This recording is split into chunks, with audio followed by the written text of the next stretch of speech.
नमस्कार। आज हम लोग आचार्य प्रथम सेमेस्टर के अंतर्गत चतुर्थ पत्र में ऋग्वेद भाष्य भूमिका का अध्ययन करेंगे।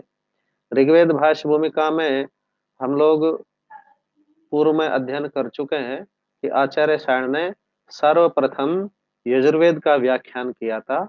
यह उचित है और यह सिद्ध है। उत्तर पक्षी ने इसको सिद्ध कर दिया था।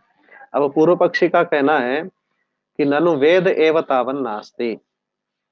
उनका कहना है कि वेद का कोई अस्तित्व ही नहीं है। वेद है ही नहीं। वेद नाम की कोई वस्तु है ही नहीं। कुतस तदवांतर विशेष ऋग्वेद। जब वेद नाम की कोई वस्तु ही नहीं है तो उसके अवांतर विशेष ऋग्वेद की सत्ता ही कैसे हो सकती है। तथा ही कोयम वेदो नामा। और वेद नाम की कोई वस्तु है। वेद है क्या।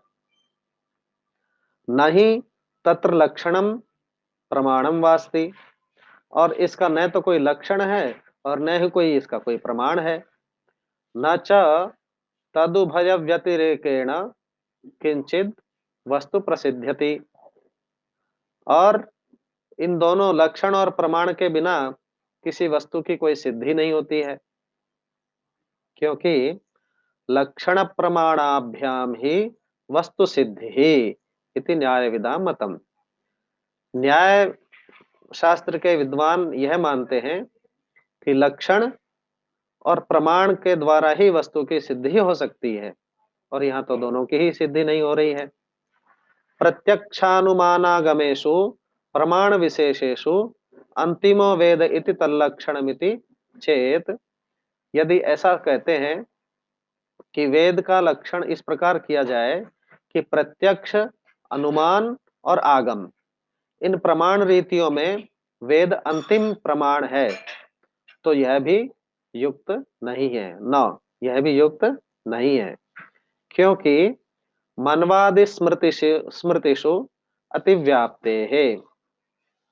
आचार्य मनु द्वारा निर्मित स्मृति ग्रंथों में इस लक्षण की अतिव्याप्ति होती है। समय बलेन सम्यक परोक्षानुभाव साधनम। संकेत के बल से जो भली भांति परोक्ष पदार्थ के ज्ञान का साधन हो वह आगम प्रमाण होता है। इत्येतस्यागम लक्षणम तास्वपि सद्भावान। आगम प्रमाण का यह लक्षण तो उन स्मृतियों में भी घट जाता है। अपौरुषेयत्वे सति इति विशेषणाद दोषः इति चेत। अतिव्याप्ति दोष से बचने के लिए यदि अपौरुषीय विशेषण को जोड़कर यह लक्षण बनाते हैं कि जो अपौरुषेय होने पर आगम प्रमाण हो वह वेद है, तो यह भी युक्त नहीं है। वेदस्यापि परमेश्वर निर्मितत्वेन पौरुषेयत्वात्। क्योंकि परमेश्वर के द्वारा निर्मित होने के कारण वेद भी अपौरुषेय है। परमेश्वर भी पुरुष विशेष है। शरीरधारी पुरुष निर्मितत्वाभावात् अपौरुषेयत्वम इति चेत। यदि ऐसा माना जाए कि शरीर को धारण करने वाले किसी पुरुष विशेष के द्वारा निर्मित न होने से वेद अपौरुषेय है, तो न, यह भी युक्त नहीं है। अर्थात वेद का निर्माण करने वाला परमेश्वर शरीर को धारण करने वाला जीव नहीं है। इसलिए ऐसे परमेश्वर के द्वारा निर्मित होने से वेद अपौरुषेय है तो भी युक्त नहीं है। क्योंकि सहस्रशीर्षा पुरुषः सहस्राक्षः सहस्रपात् स भूमिं विश्वतो वृत्वा अत्यतिष्ठद्दशांगुलम्। वेदों की ये जो ऋचाएं हैं इत्यादि श्रुति भी ईश्वरस्यापि शरीरत्वात्। इत्यादि जो ये जो ऋचाएं हैं इन श्रुतियों से ज्ञात होता है, इन मंत्रों से ज्ञात होता है कि ईश्वर भी शरीर से धारण करने वाला है। ईश्वर भी शरीर रूपी है। कर्म फल रूप शरीरधारी जीव निर्मितत्व भाव मात्रेण अपौरुषेयत्वम विवक्षितमिति चेत, और यदि ऐसा माना जाए कि पूर्व जन्म के कर्म के फलस्वरूप शरीर धारण करने वाले जीव द्वारा निर्मित न होने मात्र ही यहाँ अपौरुषेयत्व से विवक्षित है, तो यह भी युक्त नहीं है, क्योंकि जीव विशेषैरग्निवार्यवादिर दै- जीव विशेषैरग्निवार्यवादित्यैर्वेदानाम उत्पादितत्वात्, क्योंकि अग्नि, वायु, आदित्य, इन जीव विशेषों के द्वारा वेद की उत्पत्ति हुई है। ऋग्वेद अग्नि से, यजुर्वेद से वायु और सामवेद आदित्य से उत्पन्न हुआ। इस श्रुति से यह ज्ञात होता है कि अग्नि आदि का प्रेरक होने के कारण ईश्वर को वेद का निर्माता कहा गया है। ऋग्वेद एवाग्निरजायत, यजुर्वेदो वायो सामवेद आदित्यात्। ऐत्रेय ब्राह्मण की यह पंक्ति है। इति श्रुतेः ईश्वरस्य अग्न्यादि प्रेरकत्वेन निर्मातृत्वं द्रष्टव्यम्। वेद की उत्पत्ति तो अग्नि, वायु और आदित्य इन जीव विशेषों के द्वारा हुई है, अतः वेद कथमपि अपौरुषेय नहीं हो सकता, ऐसा पूर्व पक्षी कह रहे हैं।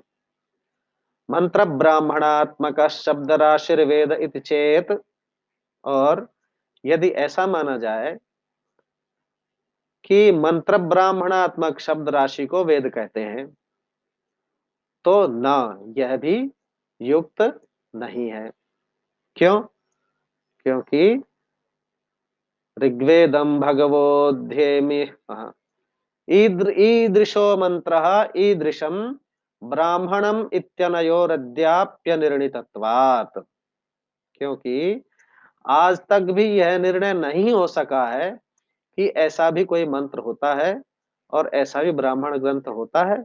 इसलिए यह सिद्ध होता है कि वेद का कोई लक्षण नहीं है। नापि तत्सद्भावे प्रमाणम पश्यामः, और वेद के अस्तित्व में कोई प्रमाण भी नहीं दिखाई पड़ता है। यदि वेद को अस्तित्व करने के लिए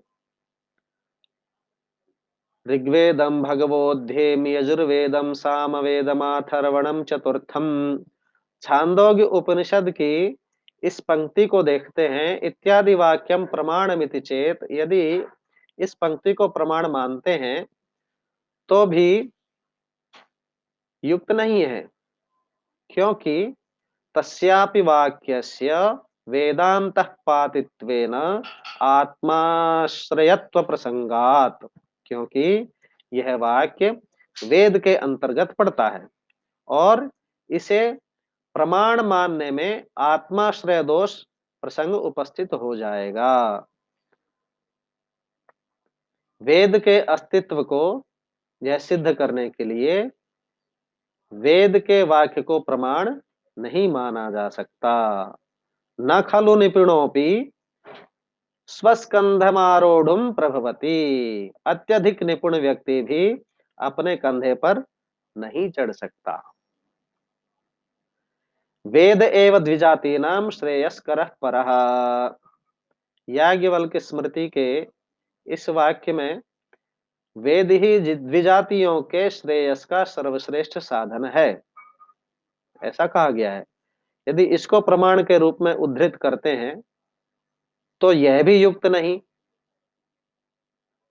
क्योंकि तस्यापि उक्त श्रुति मूलत्वेन निराकृतत्वात् प्रत्यक्षादिकम तो शंकितुमप्ययोग्यम, क्योंकि स्मृति वाक्य का मूल आधार तो वेद ही होता है, जिसके परिणाम स्वरूप स्मृति वाक्य को वेद के अस्तित्व से वेद के अस्तित्व में प्रमाण नहीं माना जा सकता। जब मूल वेद ही अप्रमाण है, तब मूलाश्रित वेद पर आश्रित स्मृति वाक्य भी अप्रमाण होगा। वेद पर आधृत स्मृति वाक्य को वेद के अस्तित्व में प्रमाण मानने पर भी आत्माश्रय दोष का प्रसंग उपस्थित हो जाता है। वेद विषया तो लोक प्रसिद्धि ही सार्वजनीनापि नीलम नभः इत्यादि देवता इत्यादिवत भ्रांता। वेद के अस्तित्व में प्रत्यक्षादि प्रमाणों की तो शंका करना भी उचित नहीं है। यदि ऐसा कहा जाए कि वेद विषय में लोक प्रसिद्धि प्रमाण है, क्योंकि सभी लोग वेद विषय के लोक प्रसिद्धि सार्वलौकिक होने पर भी उसी प्रकार भ्रांत हैं, जिस प्रकार नीलम नभः इत्यादिवत भ्रांता, जिस प्रकार आकाश नीला है, यह लोक प्रसिद्धि भ्रांत है। इसलिए तस्मात् लक्षण प्रमाण रहितस्य वेदस्य सद्भावो नांगीकर्तुम शक्यते। इसलिए लक्षण और प्रमाण से रहित वेद का अस्तित्व कथमपि स्वीकार नहीं किया जा सकता। यह पूर्व पक्षी का मत है, पूर्व पक्षी का कथन है कि वेद का कोई अस्तित्व ही नहीं है।